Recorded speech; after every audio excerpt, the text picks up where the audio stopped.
হে তরুণ যুবকেরা, হে আমার বন্ধুরা, শুনে রেখে দিন বাবা, জেনে রেখে দেন, এই কুম্ভ মেলাতে আপনাদের তথ্যটা দিয়ে যায় শুনুন ভাইরা আমার, তরুণ যুবকেরা।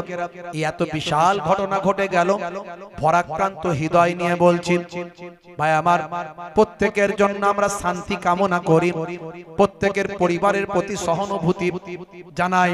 যে ঘটনাখানা ঘটেছে, হে যুবকেরা শুনে রেখে দেন ভাই আমার, দোস্ত আমার, উত্তরপ্রদেশ সরকার এর কোনো দায় অস্বীকার করতে পারবে না।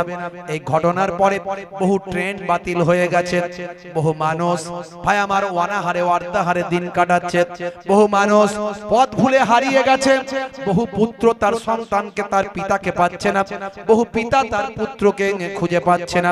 এইভাবে দিকভ্রান্ত হয়ে মানুষ ছড়িয়ে ছিটিয়ে পড়েছে, লক্ষ লক্ষ মানুষ সেখানে ভাই আমার সব পথ হারা হয়ে গেছে, মানুষ একে অপরকে হারিয়ে ফেলেছে, বহু ট্রেন ক্যান্সেল হয়ে গেছে, বিভিন্ন স্টেশনে স্টেশনে মানুষ দাঁড়িয়ে গেছে ভাই আমার, একটা বিশাল অরাজকতার পরিবেশ তৈরি হয়েছে।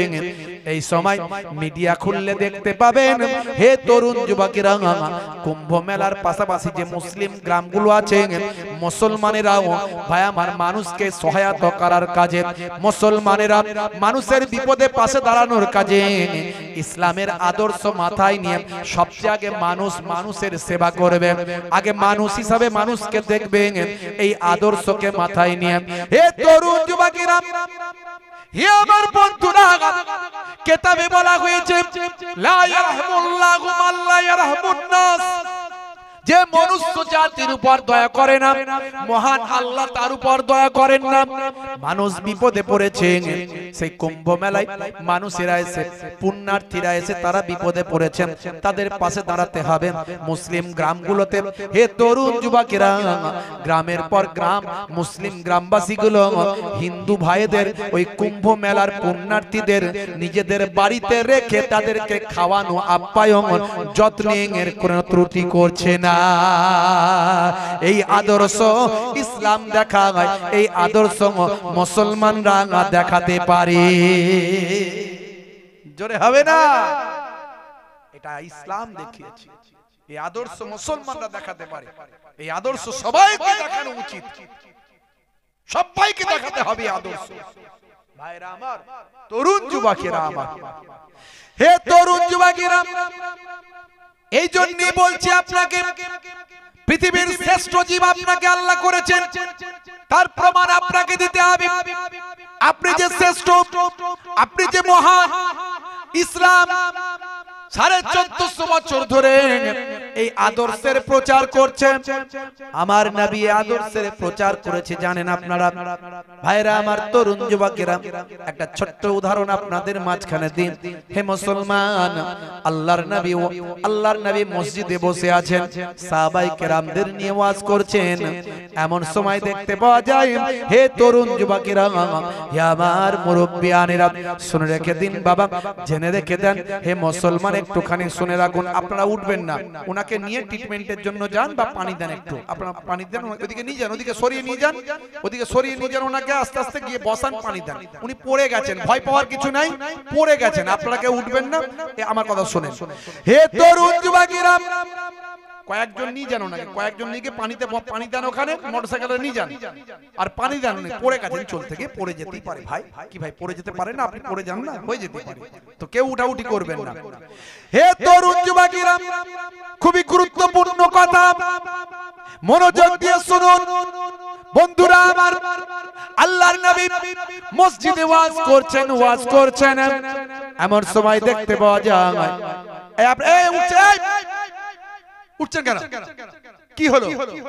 একজন মানুষ পড়ে গেছে, উঠতে হবে কেন? মসজিদ থেকে জান্নাতের বাগানটা নষ্ট করবেন? কি আশ্চর্য রে ভাই, হিরিকে মুসলমান। এই জন্যই দেশের এই অবস্থার, মুসলমানদের এই অবস্থা, হিরিক দিকে শেষ হয়ে গেল। পুচ করে তিরঙ্গা ফেলবে আর কোথায় ভিড় জমেছে সেখানে যাবে, তারপরে যে আসল আসামি ঘটি দিয়ে চলে যাবে, আর তারপর পুলিশ এসে এদেরকে ধরে নিয়ে চলে যাবে। এটা সিম্পল ব্যাপার। হিরিকটা কেন, কি হয়েছে, কেন হয়েছে দূর থেকে বুঝে নেবেন। ও আচ্ছা এই জন্য যদি হেল্প করার দরকার হয় কিছু মানুষ হেল্প করবেন, যদি সবাই হেল্প করার দরকার হয় আমরা সবাই হেল্প করব, যদি মনে হয় দু চারজন হেল্প করলেই হয়ে যাবে, মিটে যাবে, মিটে গেল। সবাই মিলে গিয়ে ভিড় করে সেখান থেকে কি হলো, ওটা কি হলো? আশ্চর্য ব্যাপার। হিরিকে মুসলমান পুচপুচ করে তিরঙ্গা খাবে, ফেলবার বলে কি হয়েছে, কি হয়েছে, কি হয়েছে বলে ভিতরে ঢুকে পড়বে, আর যে আসামি সে মাল ঘটিয়ে দিয়ে চলে গেছে, সে আসল লোক বেরিয়ে গেছে। পুলিশ এলো সিভিল ড্রেসে, এই তোমরা চলো থানায় চলো। আমি কিছু করিনি, আমি কিছু করিনি, আমি কিছু করিনি, করুনি, তুমি তো আসল লোক, চলো। তারপরে খেলা সামলাও, এবার 33টা মামলা খাও, কোর্টে চলো, কাজ হবে। হিরিক দিকে দেখে শেষ হয়ে গেল মুসলমান, মাথায় কিছু নাই। রাগ করবেন না, আমি আপনাদেরকে দুঃখ দিচ্ছি, এটা একটা শিক্ষামূলক কথা বললাম, এটা কিন্তু প্র্যাকটিক্যাল যেটা ঘটছে। আমি যদি এটা না কথা বলতাম না, এখান থেকে 100টা লোক উঠে চলে যেত, 100টা লোক উঠে চলে যেত এখান থেকে। এটা সব জায়গায় ঘটে, সব জায়গার ঘটনাটাকে আমি এক জায়গায় বললাম। এটা করবেন না অন্তত দয়া করে, দূর থেকে খবর নেবেন কি হয়েছে, কেন হয়েছে, কি তথ্য জেনে নিয়ে যদি মনে হয় যাওয়া দরকার, ফাঁসবেন না তখন যাবেন। যদি মনে বাবা আমি গেলে ফেঁসে যাব, যাওয়ার দরকার না। কেন কোনো ঝামেলা জড়াতে যাবেন কেন? দরুদ শরীফ আল্লাহুম্মা সাল্লি আলা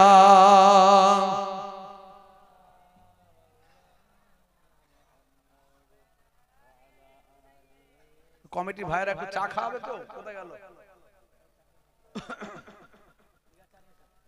হে তরুণ যুবকেরা, হে আমার বন্ধুরা, শুনে রেখে দিন বাবা, জেনে রেখে দেন যে কথাটা বলছিলাম। আল্লাহর নবী ওয়াজ করছেন, মসজিদে বসে বসে সাহাবায়ে কেরামদের মাঝখানে ওয়াজ করছেন। এমন সময় একজন ইহুদিদের এক ভাই, ইহুদি মানুষ মসজিদের ভিতরে ঢুকলো, মসজিদের এক কোণে গিয়ে বসে বসে পেচ্ছাপ শুরু করলো। এই ওয়াজ আপনারা শুনেছেন, মনে করাচ্ছি। হে তরুণ যুবকেরা, হে আমার বন্ধুরা, শুনে রেখে দিন। এমন সময় সাহাবায়ে কেরামদের মাথা গরম, বলে হুজুর এত বড় সাহস, একবার শুধু অনুমতি দিন, আমার মসজিদে আমার ইবাদতের জায়গায় সে পেচ্ছাপ করে, এত বড় সাহস, ইচ্ছাকৃতভাবে করেছেন। একবার শুধু আপনার অনুমতির অপেক্ষায় আছি, একবার যদি অনুমতি দেন তলোয়ারটা নেব, গার্দানে মারব আর দুখানা করে দেব। শৃঙ্খলা শিখিয়েছেন নবী। দেখুন নবী সেখানে আছেন এট প্রেজেন্ট, নবীর অনুমতি ছাড়া সাহাবায়ে কেরামরাও কোনো স্টেপ নিতে পারছেন না। দেখুন নবী কিভাবে শৃঙ্খলা শিখিয়েছেন। আমরা কেন বিশৃঙ্খল হয়ে যাব? গ্রামে কিছু ঘটনা ঘটলে গ্রামের ইমাম সাহেব আছেন, যোগ্য মানুষ, তার মধ্যে কোরআন হাদিস আছে, তিনি কি বলছেন? গ্রামের নেতৃত্ব যারা নেতৃত্ব দিচ্ছেন এরকম মানুষ আছে, তারা কি বলছেন? কোন স্টেপ আপনার নেবার অধিকার নাই, তারা বলবে তারপরে নেবেন। নেতা মানা শিখুন, নেতৃত্ব মানতে হবে। নামাজে একজন নামাজ পড়ায় না, সবাই নামাজ পড়ায়? পড়ায় একজন, পড়ে সবাই। তিনি যখন আল্লাহু আকবার বলে আমরাও বলি, তার মানে নেতা মানছি। তিনি যা করছেন আমরা তাই করছি, তিনি যা করতে বলছেন আমরা তাই করছি। এই সিস্টেমটা যদি আমরা সব জায়গায় রাখতাম তাহলে আমরা এত বিপদে পড়তাম না। আজকে মুসলমানদের গ্রামে গ্রামে সবাই নেতা, সবাই ডিসিশন নিয়ে নেয়। এই জন্য দেখবেন মুসলমান আমরা বেশি বিপদে পড়ি। আল্লাহর নবী, আল্লাহর রাসূল, দয়ার নবী সেখানে এট প্রেজেন্ট হিয়ার। সাহাবায়ে কেরামেরা অত্যন্ত রাগান্বিত, এত বড় সাহস, আমার মসজিদে এসে আমাদের সামনে থাকা অবস্থায় পেচ্ছাপ করে। চুরিকে চুরি, আবার সিনা জুরি আছে না নাই? একে চুরিও করছে আবার সেনা জুরি করছে, মানে গরম দেখাচ্ছে এরকম একটা। আমরা ওখানে অপেক্ষা বসে আছি, আমাদের চোখের সামনে এসে মসজিদের এক কোনায় বসে বসে পেচ্ছাপ করছে। এত বড় সাহস! মারবো গর্দান তলোয়ার, দুখানা করে দেব, তারপরে যা হয় হবে। আল্লাহর নবী বললেন সাহাবীরা অপেক্ষা করো। না না না না, আমি তোমাদের অনুমতি দেব না কোন নিরীহ মানুষকে হত্যা করার। সে পেচ্ছাপ করেছে আমার মসজিদে, এই জন্য একটা মানুষের জীবন চলে যাবে, এটা আমি কখনো চাই না, এটা আমার ইসলাম কখনো চাই না। এমন সে অপরাধ করেনি যার জন্য তাকে হত্যা করতে হবে। না না, এর অন্য পানিশমেন্ট আছে, অন্য সাজা আছে। তবে হ্যাঁ, তার পেচ্ছাবে কেউ ব্যাঘাত ঘটাও না। পেচ্ছাবে ব্যাঘাত ঘটালে শরীরে এর অসুখ হয়। 1450 বছর আগে আল্লাহর নবী বললেন পেচ্ছাবে ব্যাঘাত ঘটালে শরীরে অসুস্থতা আসে, রোগ হয়। 1450 বছর পর স্বাস্থ্য বিশেষজ্ঞরা বলছেন নবী ঠিক বলেছেন, কারো পেচ্ছাব ব্রেক করো না, এটা স্বাস্থ্যের জন্য ক্ষতি। দেখেছেন কেমন মহাবিজ্ঞানী ছিলেন আমার নবী। আসলে আমার নবী তো নিজের ইচ্ছায় কোনো কথা বলতেন না। মা ইয়ান্তিকু আনিল হাওয়া ইন হুয়া ইল্লা ওয়াহিয়ুন ইউহা। আমার নবী নিজের ইচ্ছায় কোনো কথা বলেননি যতক্ষণ না আমার আল্লাহ ওহী দিয়ে না জানিয়ে দেন। যে তন্ময় বাবু আমার নবীর সম্পর্কে এই বক্তব্যগুলো দিয়েছেন, তিনি এগুলো জানেন না, অনেক পড়াশোনা করতে হবে। হে তরুণ যুবকেরা, হে আমার বন্ধুরা, আল্লাহর নবী বললেন তার পেচ্ছাবটা কমপ্লিট হতে দাও। পেচ্ছাবটা কমপ্লিট হওয়ার পরে আমার কাছে ডেকে নেবে, যা কথা বলার আমি বলবো, তোমরা কিছু বলবে না। আল্লাহর নবী এই কথা বলে দিলেন। সাহাবীরা তাদের রাগকে, ভাই আমার গুসাকে নিজেরা কন্ট্রোল করলেন, কারণ তারা নেতা মানেন, শৃঙ্খলাবদ্ধ সমাজ মানেন, নেতৃত্ব ছাড়া কোনো কাজ করেন না, নেতার অনুমতি ছাড়া কোনো কাজ করেন না। তাই তাদের পা স্লিপ খাওয়ার কোনো ভয় নাই। হে জওয়ান যুবকেরা, হে আমার বন্ধুরা, শুনে রেখে দেন, জেনে রেখে দেন। আল্লাহর নবী সেই সময় এ কথা বলার পরে সাহাবায়ে কেরামরা নিজেরা ঠান্ডা হলেন। তার পেচ্ছাব করা কমপ্লিট হলো। এক সাহাবী বললেন, এই বাবা তো ছেলে, তোমাকে আল্লাহর নবী ডাকছেন, আমাদের প্রফেট তোমাকে ডাকছেন। সেই ইহুদি ভাইটি আল্লাহর নবীর সামনে এলেন। আল্লাহর নবী বললেন, বাবা ছেলে, ও বাবা ছেলে, তুমি ইচ্ছাকৃতভাবে কিংবা অনিচ্ছাকৃতভাবে যেভাবে এই মসজিদে পেচ্ছাব করেছো, এটা তুমি অন্যায় করেছো বাবা। এটা আমাদের ইবাদতের ঘর, এটাকে আমাদের উপাসনার ঘর। এখানে আমরা নামাজ পড়ি, এখানে আমরা আল্লাহর আরাধনা করি। এই জায়গা পেচ্ছাব করার জায়গা নয় বাবা। তুমি ইচ্ছায় করার অনিচ্ছায় করো, এটা তুমি অন্যায় কাজ করেছো।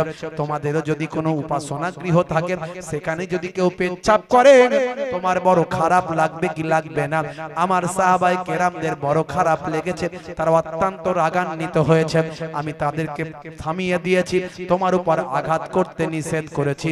হে বাবা ছেলে, যাও, আমি তোমাকে ক্ষমা করে দিলাম, আর এই ভুল কখনো করবে না। এই ভুল আর কখনো করবে না।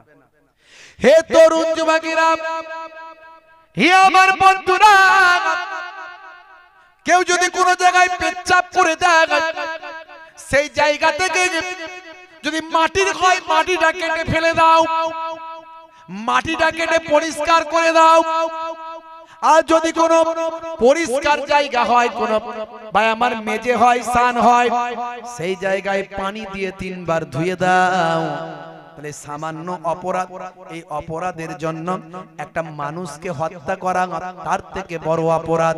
আল্লাহর নবী ভাই আমার নিজের সুস্থ মস্তিষ্কের দ্বারাই, আল্লাহ প্রদত্ত জ্ঞান হিকমার দ্বারাই একজন মানুষের মৃত্যু থেকে মানুষটাকে বাঁচালেন।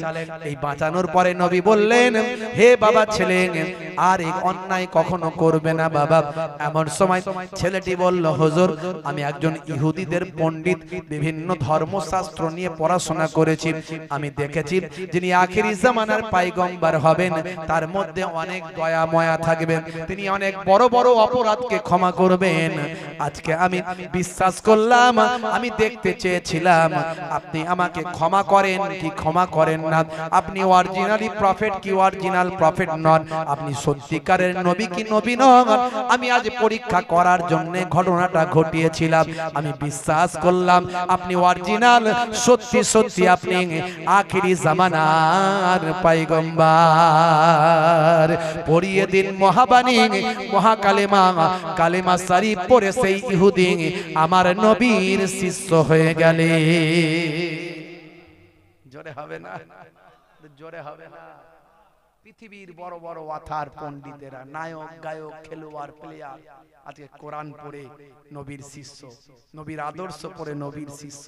এই জন্যই তারা চিন্তিত 2050 সালের মধ্যে পৃথিবীর 1 নাম্বার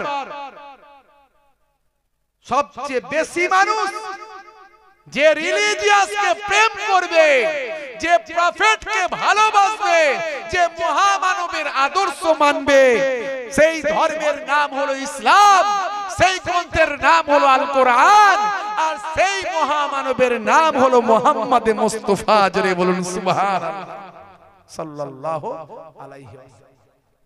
তাই তারা চিন্তিত, আমাদেরকে সেই নবীর আদর্শ মেনে চলতে হবে।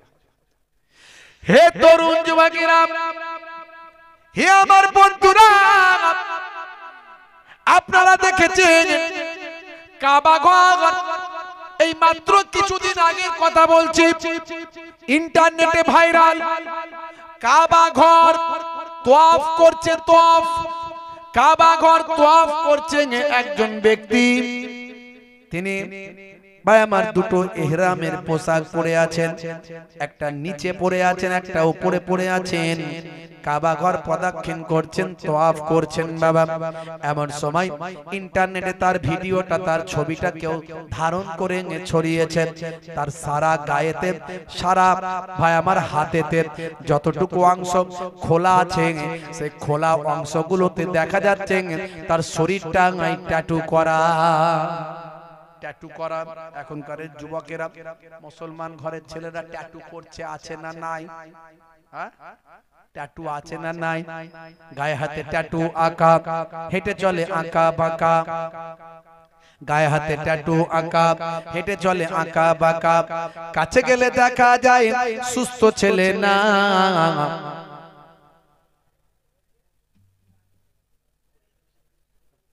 তিরঙ্গার দুর্গন্ধে টেকা যায় না, তিরঙ্গার দুর্গন্ধে টেকা যায় না। আজকালকার পোলা দেখো সঠিক পথে চলে না, পিতামাতা গুরুজনের কথা তারা শোনে না। হে তরুণ যুবকেরা,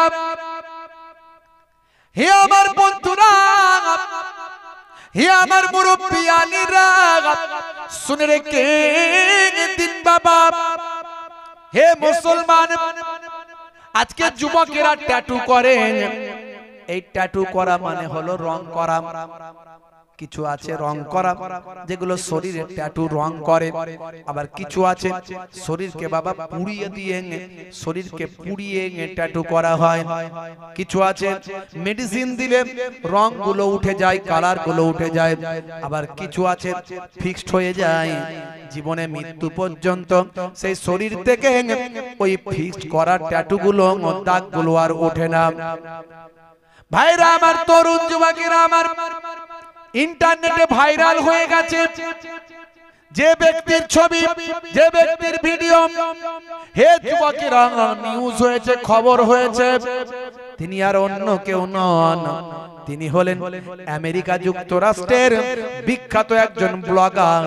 ব্লগার মানে যারা ব্লগিং করেন, বিভিন্ন তথ্য নিয়ে যারা বক্তব্য রাখেন, বিভিন্ন বিষয়ের উপর যারা বক্তব্য রাখেন, সারা পৃথিবীতে ফেমাস হয়ে যায় ব্লগার।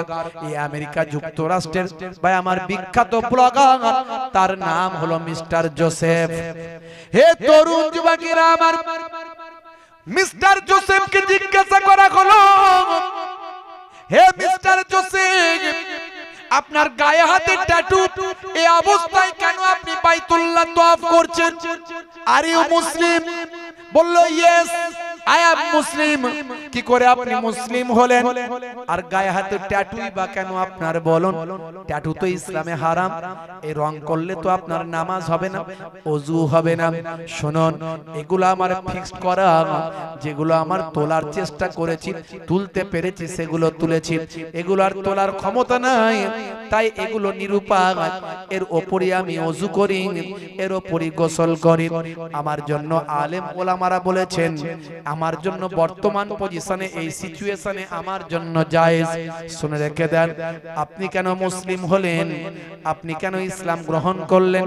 হে তরুণ যুবকেরা, মিস্টার জোসেফ বলেন, আমি ব্লগিং করি, কোরআন নিয়ে ব্লগিং করার জন্য চেষ্টা করছিলাম, কোরআন নিয়ে ব্লগিং করার জন্য চেষ্টা করছিলাম, কোরআন মাজিদ পড়তে চেষ্টা করছিলাম, পড়তে পড়তে পড়তে পড়তে কোরআন মাজিদের একটা সূরার নাম হলো সূরা আসর।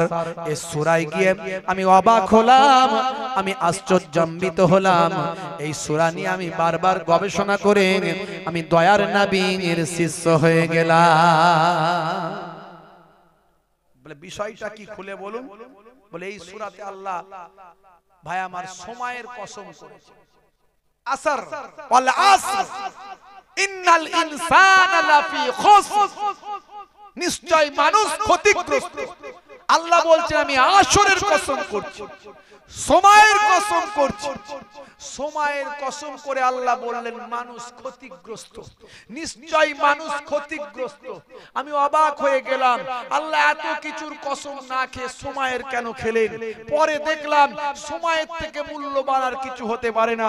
সময় এমন একটা কিমতি চিজ, যেটা সময় চলে গেলে আর পাওয়া যায় না, যেটাকে কোনদিন ধরা যায় না, যেটা কোনদিন আটকানো যায় না, যেটা কোনদিন কন্ট্রোল করা যায় না, যে সময়কে কখনো নিজের আয়ত্তে আনা যায় না।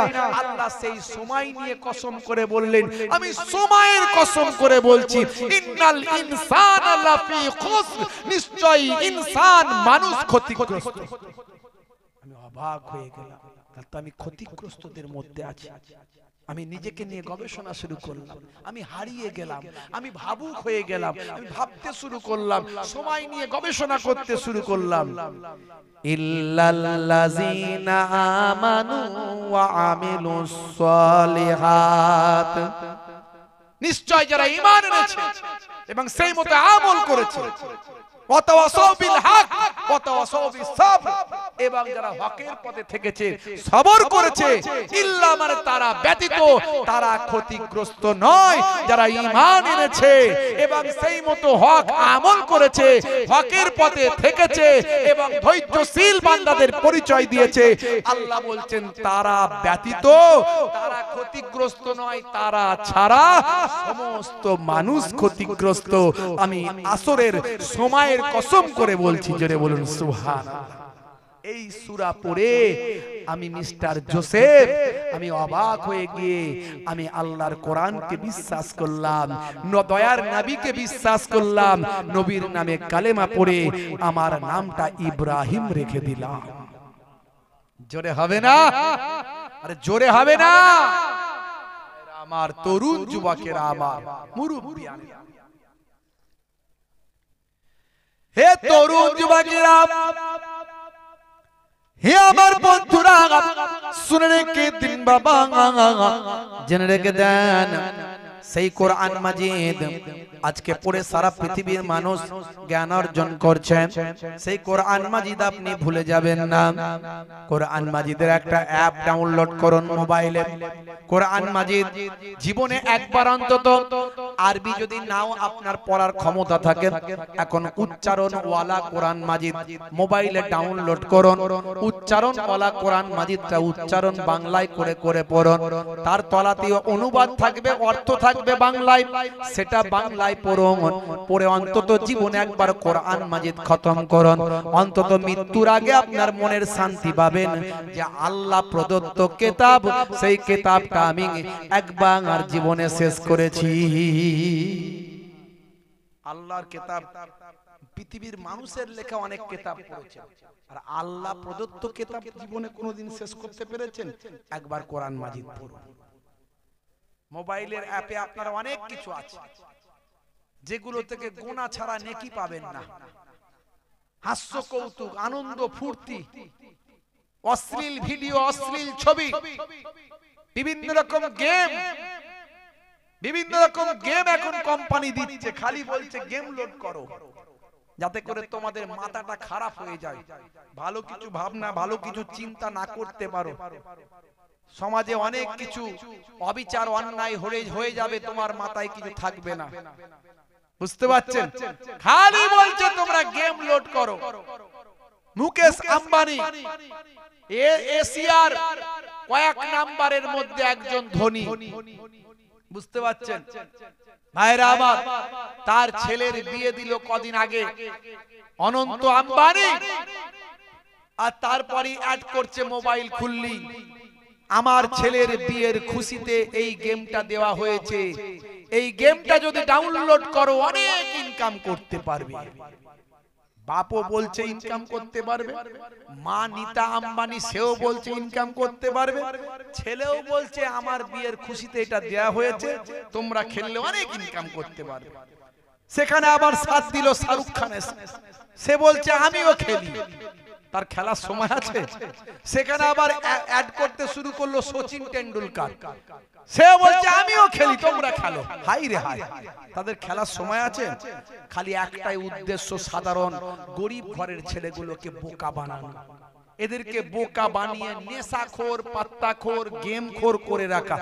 এরা পড়াশোনা করবে না, শিক্ষা দীক্ষা গ্রহণ করবে না, পৃথিবীতে কি হচ্ছে চিন্তা করবে না, তাদের অস্তিত্ব কি হচ্ছে চিন্তা করবে না, তাদের নীতি আদর্শ কি হচ্ছে চিন্তা করবে না। আর তার মাঝখানে ওরা গেম খেলবে, ওরা নেশাখোর হয়ে যাবে, ওরা পাত্তাখোর হয়ে যাবে, ওরা তিরঙ্গাখোর হয়ে যাবে, ওরা রাত দিন মোবাইল নিয়ে ব্যস্ত থাকবে।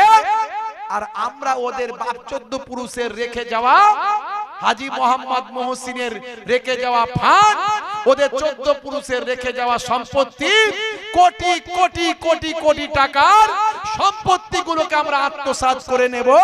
ভারতবর্ষের সব 3টে সংস্থার সবচেয়ে বেশি সম্পত্তি আছে, একটা হলো রেল, একটা হলো সেনাবাহিনী, আর একটা হলো ওয়াকফ স্টেট। জোরে বলুন সুবহানাল্লাহ। এই ওয়াকফের সম্পত্তিগুলো আমাদের 14 পুরুষের দেওয়া, আপনার দাদুর দেওয়া।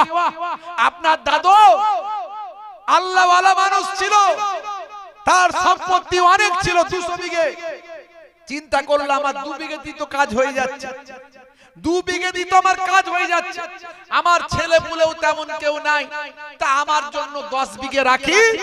190 বিঘে আমার কওমের, আমার সম্প্রদায়ের মানুষ, গরিব মানুষ, তারা পিছিয়ে পড়েছে, তাদের শিক্ষা দীক্ষার দরকার, তাদেরকে ডেভেলপমেন্ট করতে হবে। 190 বিঘে সম্পত্তি মুসলমান কওমের উন্নতির জন্য, তাদের সন্তানদের পড়াশোনার জন্য, তাদের মানুষেরা মরে গেলে কবরস্থানের জন্য, তাদের নামাজের মসজিদের জন্য, তাদের মাদ্রাসার জন্য 190 বিঘে আমি আল্লাহর নামে উৎসর্গ করে দিলাম। এর নাম হলো ওয়াকফের সম্পত্তি। সারা ভারতবর্ষে কত আছে জানেন? এই যে বললাম রেলের জায়গা আছে, রেলের সম্পত্তি 1 নাম্বার, 2 নাম্বার সেনাবাহিনীর সম্পত্তি 2 নাম্বার, 3 নাম্বার হলো আমার আপনার 14 পুরুষের সম্পত্তি। সেই সম্পত্তিগুলোকে দেখাশোনা করতো এতদিন কারা? এতদিন দেখাশোনা করতো, যাই হোক নাই হোক, আমাদের ঘরের লোকেরাই। মুসলমানদের একটা করে বোর্ড দেওয়া ছিল, কমিটি করা ছিল, সেটা হচ্ছে ওয়াকফ বোর্ড। সেই ওয়াকফ বোর্ডের বললো তোরা দেখাশোনা করবি, তোরা কিভাবে ব্যবহার করবি তোরা বুঝে নিবি। এতদিন সেভাবে চলছে। এই সুযোগে কিছু মুসলমানদের লোকজন কি করলো, তারা কিছু বিক্রি করে দিল, কিছু বেদখল হয়ে গেল, কিছু মেরে মুড়ে খেতে লাগলো, কিছু নেতা সেখানে হাত মারলো, কিছু জন বললো 99 বছরের লিজ নিয়ে নিচ্ছি, 1 টাকা করে দেব। বুঝতে পারছি ধর্মতলা চত্বরে অনেক প্রপার্টি আছে ওয়াকফের সম্পত্তি। বুঝতে পারছেন, দিল্লিতে আছে, বোম্বাইতে আছে, সারা ওয়েস্ট বেঙ্গল অনেক জায়গায় আছে। এ ওকে জবরদখল করে রেখেছে, ওকে জবরদখল করে রেখেছে। এই দরকার ছিল ওই জবরদখলগুলো উদ্ধার করা, তা না করে কেন্দ্র সরকারের নজর পড়ে গেল সেদিকে। তোরা তো অনেক দিন সবাই মেরে মুড়ে খেলি, এবার আমি কিছুটা খাই। বুঝতে পারছো কি করতে হবে? আইন করতে হবে, আইন করতে হবে। কি আইন? না এমন একটা আইন আসবে যেটা হচ্ছে সংশোধনী আইন। সংশোধনীর নাম করে তোদের জায়গা চাবি থাকবে আমার হাতে, তোমাদের এই কমিটি থাকবে, আলাদা কমিটি হবে, ওসব বোর্ড ফোর্ড কিছু থাকবে না। ওই কমিটিতে আমার সরকারি প্রতিনিধি থাকবে। বুঝতে পারছো? আমার সরকারি প্রতিনিধি থাকবে, তাতে অমুসলিম থাকবে, অমুসলিম প্রতিনিধি সরকারি প্রতিনিধি থাকবে। আপনার জায়গা, আপনার বাপের দেওয়া, আপনার দাদুর দেওয়া সম্পত্তি, সেখানে সরকারি প্রতিনিধি থাকবে, কেন্দ্র সরকার বলছে। আর সেখানে মুসলমান নাই, অমুসলিমও থাকবে। তারা মেনটেন করবে, দেখাশোনা করবে। এখন এই যদি অবস্থা হয়, আমার ঘরের, আমার জায়গা, আমার সম্পত্তির চাবি যদি অন্যজনের হাতে দিয়ে দেয় আইন করে, তাহলে সেখানে আমার আর অধিকার রইল? যেমন রইল, অধিকার রইল না। সেই বিল পাস করেছে। এতদিন ধরে এত আন্দোলন, এত কিছু হলো, কিন্তু ক্ষমতা যার, শক্তি তার। ভাই আমার জেপিসি সংসদীয় যৌথ কমিটি, সেখানে সংখ্যাগরিষ্ঠতা দেখিয়ে গত সম্ভবত 28 তারিখে, 28শে জানুয়ারি সেখানে বিলটা পাস করিয়ে নিয়েছে। এবারে সেটা আরো ভাই আমার পার্লামেন্টে যাবে, সেখানে আইন হয়ে চলে আসবে। তো আমরা জানি কেন্দ্রের যে সরকার চলছে, মোট 3টে চেয়ার, 3টে চেয়ারটার 3টে পা। একটা পা নাইডুজি আছে, একটা পা নীতিশজি আছে, আর একটা পা কেন্দ্র সরকারের যারা ক্ষমতায় আছে তাদের পা। এখন ওই দুটো পা কি করছে? ওই দুটো পা যদি গন্ডগোল একটু করে, তাহলে চেয়ারটা থাকবে? থাকবে না। তাহলে ওই দুটো পাও ভেজাল মাল, ওরাও সমর্থন করছে। কিন্তু ওদেরকে কি মুসলমানরা ভোট দেয়নি? দিয়েছিল না দেয়নি? দিয়েছিল না দেয়নি? সেখানকার মুসলমানরাও চিৎকার করছে, চেঁচাচ্ছে। এত বেশি চেঁচাতে হবে যে বিশ্বাসঘাতকতা করলে আগামী দিন রেহাই পাবে না। এখনো সময় আছে পার্লামেন্টে যাতে আইন হয়ে না আসতে পারে, এবং এর বিরুদ্ধে যত বিরোধী শক্তি আছে তারা যেন চিৎকার করে পথে নামে, এবং প্রয়োজন হলে ভাই আমার ওই যে দুটো পা আছে, নীতিশ কুমার আর নাইডুজি, এই পা দুটো যদি সরিয়ে নেয়, তাহলে ক্ষমতা হবে না লড়াই করে জিতে থাকার। তাই আমরা বাংলার জমিন থেকে হুঁশিয়ারি দিতে চাই, আগামী দিন মুসলিম পার্সোনাল ল বোর্ড সহ সারা পশ্চিমবঙ্গের মুসলমান রাস্তায় নামবে, সারা ভারতবর্ষের মুসলমান রাস্তায় নামবে। কে ওয়াফাদার আর কে গাদ্দার, কাকে ভোট দিয়ে গাদ্দারি করা হচ্ছে আমরা দেখতে চাই। মুসলমানদের সঙ্গে গাদ্দারি করলে আমরা তাদের গঙ্গায় ছুঁড়ে ফেলে দেবো ইনশাআল্লাহ। পারবো তো ইনশাআল্লাহ? আগামী দিন পথে নামবেন তো? প্রয়োজনে পথে নামবেন তো? শুধু অপেক্ষা করুন, রেডি থাকুন, রেডি থাকুন নিজেদের ঈমানকে রক্ষা করার জন্য, মসজিদকে রক্ষা করার জন্য, কবরস্থানকে রক্ষা করার জন্য, ঈদগাহকে রক্ষা করার জন্য। দরকার হলে নিজেদের ভাই আমার গণতান্ত্রিক পদ্ধতিতে যদি রক্ত ঝরাতে হয়, ঝরাতে হবে আমাদের ভবিষ্যতের জন্য। সেই সময় চলে এসেছে মুসলমান, তোমার ঈমানি পরীক্ষার সময় চলে এসেছে মুসলমান। তবে শুধু বিপদটা মুসলমানের নয়, আমি এর আগেও বলেছি, এই ওয়াকফ উৎসর্গকৃত সম্পত্তি প্রথম আমাদের উপরে পড়েছে। আমার অমুসলিম হিন্দু ভাইদের দেবত্ব সম্পত্তি আছে। যারা চুরি করা মাল, যারা চোর হয়, তারা দেখে না ঘরের না বাইরে। বলে না স্যাকরার বদনাম আছে। আমি সব স্যাকরার কথা বলি না, সব সোনাওয়ালার কথা বলি না, কিন্তু বদনাম আছে। লোকে বলে সোনাওয়ালারা নিজের মায়েরও চুরি করে নেয়। কথা ঠিক না ভুল? কথা কিন্তু মিলে যায়। আজকে দেখুন দলিত আদিবাসীরা মার খাচ্ছে না খায়নি? তারা কি হিন্দু নয়? খাচ্ছে, খাবে। তার কারণ যাদের অভ্যাস হয়ে যায় অন্যায় করা, তারা কখনো কাউকে দেখে না। পুলওয়ামার দিকে তাকিয়ে দেখুন ভাই আমার, রাফায়েল কেলেঙ্কারির দিকে তাকিয়ে দেখুন। যেদিকে দেখবেন দেশের ক্ষতি। মনে রাখবেন শুধু মুসলমান বিপদে নয়, আমরা দেশ বিপদে আছি। তাই আমাদেরকে সবাইকে এগিয়ে আসতে হবে, জাতি ধর্ম বর্ণ নির্বিশেষে অন্যায়ের বিরুদ্ধে। আমি কারো বিপক্ষে নয়, আমি কারো বিপক্ষে নয়, কোন রাজনৈতিক দলের বিপক্ষে নয়, আমি আদর্শের বিপক্ষে। যদি আদর্শ যদি অন্যায় হয় তার বিপক্ষে। ভাইরা আমার, তরুণ যুবকেরা আমার, এর জন্য আমাদের প্রস্তুত হতে হবে। কি ইনশাআল্লাহ প্রস্তুত আছি তো নাকি? এই কারা কারা আছে হাত তুলে দেখান। আপনার ঈমানকে বাঁচানোর জন্য কারা কারা প্রস্তুত আছে হাত তুলে দেখান। নারে তাকবীর, নারে তাকবীর।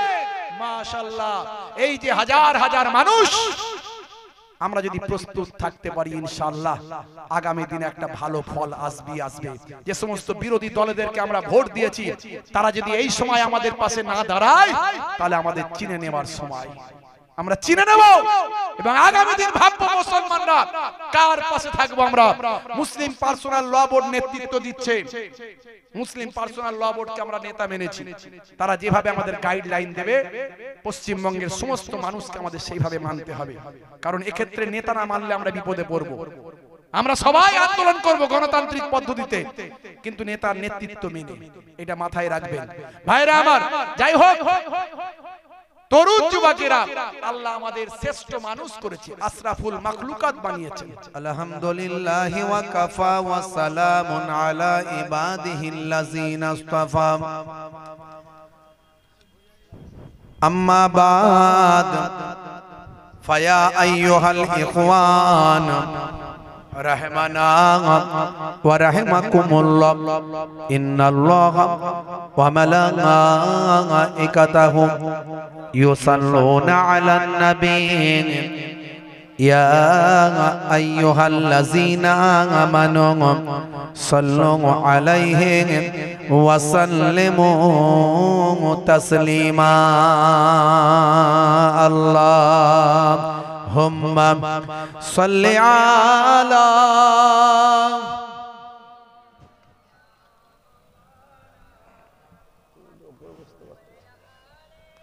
وعلى آله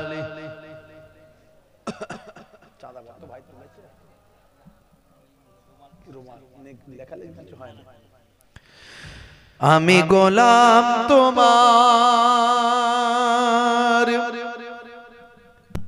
হে পরওয়ার, গোলাম করে রেখো আমারে, করোনা কভু ভিখারি আমায়, দুনিয়ার মানুষের দুয়ারে, দুনিয়ার মানুষের দুয়ারে।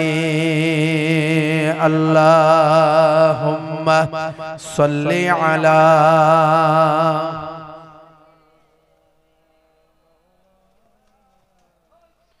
ওয়া আলা আলিহি।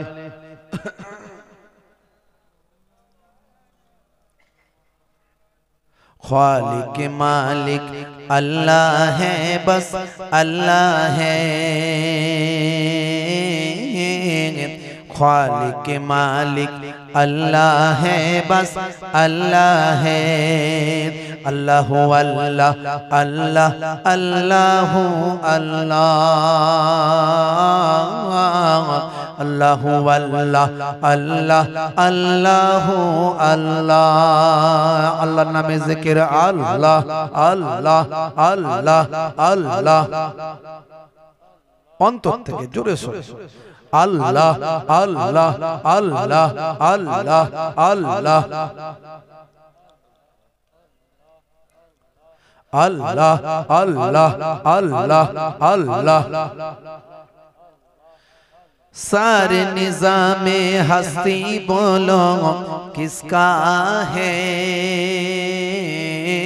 सारे निज़ामे हस्ती बोलो किसका है। खालिक मालिक अल्लाह है, बस अल्लाह है। खालिक मालिक अल्लाह है, बस अल्लाह है। अल्लाह अल्लाह अल्लाह अल्लाह अल्लाह अल्लाह अल्लाह अल्लाह अल्लाह अल्लाह अल्लाह अल्लाह अल्लाह अल्लाह। অন্তর থেকে জোরে সোরে একটু আল্লাহকে স্মরণ করলে আল্লাহ আপনাকে স্মরণ করবে। আল্লাহ আল্লাহ আল্লাহ আল্লাহ আল্লাহ।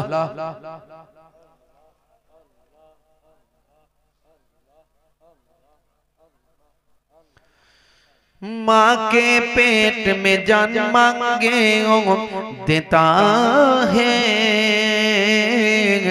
माँ के पेट में जान मांगे ओ देता है, ओ माँ के पेट में जान मांगे ओ देता है, माँ के पेट में जान मांगे ओ देता है, फिर भी बंदा नाशुक्री क्यों करता है, फिर भी बंदा नाशुक्री क्यों करता है, खालिक मालिक अल्लाह है बस अल्लाह है, खालिक मालिक अल्लाह है बस अल्लाह है। अल्लाह अल्लाह अल्लाह अल्लाह अल्लाह অন্তর থেকে আল্লাহ আল্লাহ আল্লাহ আল্লাহ। दरवाजे बंद करके गुनाह क्यों करता है, दरवाजे बंद करके गुनाह क्यों करता है, ओ दरवाजे बंद करके गुनाह क्यों करता है, दरवाजे बंद करके गुनाह क्यों करता है, तन्हाई में देखने वाला अल्लाह है, तन्हाई में देखने वाला अल्लाह है, खालिक मालिक अल्लाह है बस अल्लाह है, खालिक मालिक अल्लाह है बस अल्लाह है, ला इलाहा इल्लल्लाह और जोरे ला इलाहा इल्लल्लाह, ला इलाहा इल्लल्लाह मुहम्मदुर रासूलुल्लाह।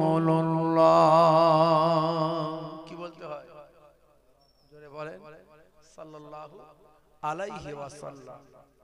মাশাআল্লাহ, দীর্ঘ সময় ধরে আমার ছোট ভাই, মামাতো ভাই, পীরের আওলাদ মাশাআল্লাহ তিনি আলোচনা করেছেন।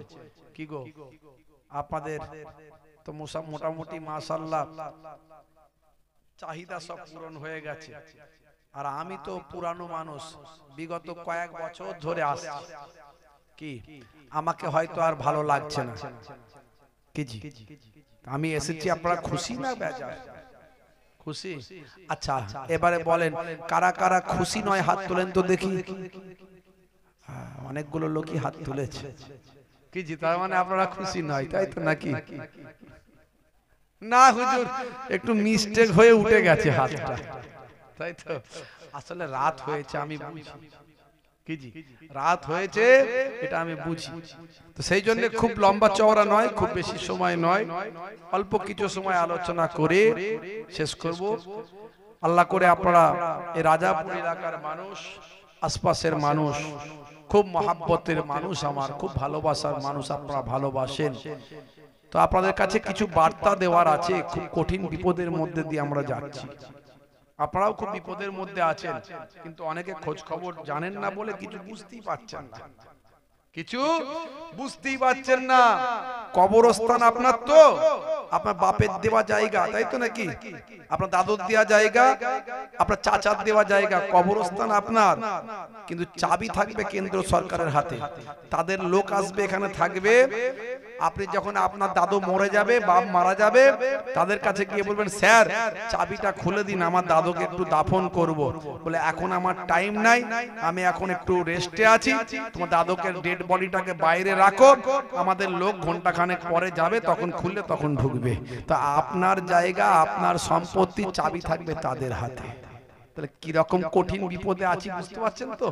হ্যাঁ, সে বিল পাস হয়ে গেছে, বিল পাস হয়ে গেছে। আমি কিছুটা বলবো আপনাদের সামনে। গতকালকে কলকাতায় একটা রানী রাসমণিতে এই ওয়াকফ নিয়ে সমাবেশ ছিল। আগামী দিন প্রত্যেক জায়গাতে সমাবেশ করতে হবে, প্রত্যেক জায়গাতে বুঝিয়ে দিতে হবে। চাবি তোমাদের কাছে থাকলেও ডুপ্লিকেট চাবি আমরা বানাতে পারি। কথা ঠিক না ভুল? হ্যাঁ, আমার জায়গা আমার সম্পত্তি চাবি আমি আলাদা তৈরি করে ফেলবো, এটা বুঝিয়ে দিতে হবে। আর তোমার লোক চাবি খুলতে এলে তাকে ভালো করে মিষ্টি খাওয়াবো আমরা, সেটা বুঝে নিতে হবে। তো সেই বার্তা দিতে হবে যাতে করে তাদের এই প্ল্যান প্রোগ্রাম নস্যাৎ হয়ে যায়। ভাইরা আমার, কিছু আলোচনা আমি করব, সে বিষয়গুলো নিয়ে আলোচনা করব। যারা আশেপাশে আছেন, রাস্তাঘাটে দোকান বাজারে আছেন, একটুখানি মেহেরবানি করে বসে যান। খুব অল্প সময় আলোচনা, মাশাআল্লাহ মজলিস পুরোপুরি ভর্তি আলহামদুলিল্লাহ। যারা রাস্তাঘাটে দোকান বাজারে হয়তো একটু চাটা খেতে গেছেন, এসে বসে যান। খুব অল্প সময় আমরা আলোচনা করব। আল্লাহ রাব্বুল আলামিন আমাদেরকে মানুষ হিসাবে সৃষ্টি করেছেন, কিন্তু পৃথিবীর শ্রেষ্ঠ মহাজীব করেছেন।